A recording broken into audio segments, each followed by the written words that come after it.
புதினா போட்டியா? அப்பதான் வாசனை சூப்பரா இருக்கும் அப்படின்னு அடிக்கடி நம்ம காதுகள்ல இந்த வாக்கியம் விழும். புதினா வாசத்துக்காக மட்டுமே சேர்த்துறோமா என்ன? இல்ல, புதினா சாப்பிட்டா என்னென்ன நன்மைகள் கிடைக்கும் தெரியுமா? புதினா செரிமானத்தை தூண்டி விடுமா, வயிறுப்புசம் அது போக ஜீரணத்தை போக்கவும் உதவுமா. புதினா மன அழுத்தத்தை குறைச்சு மன அமைதியா அளிக்குமா. அது போக புதினா பற்களையும் வாயையும் ரொம்ப சுத்தமா ஆரோக்கியமா வச்சுக்குமா.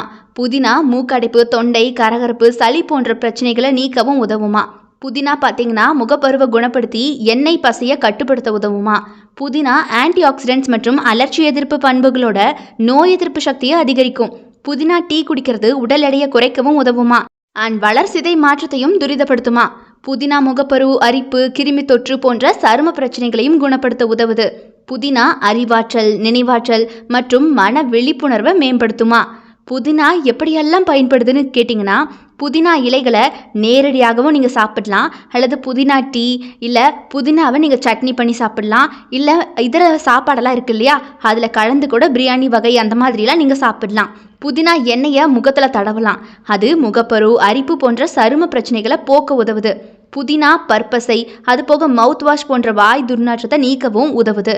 இந்த மாதிரியான தயாரிப்புகளை நீங்கள் தாராளமாக பயன்படுத்தலாம்.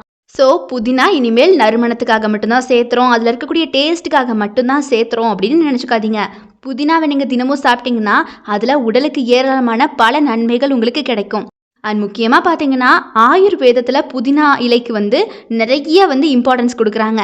பிகாஸ் புதினாவை ஒரு மூலிகையாகவே அவங்க கருதுறாங்க.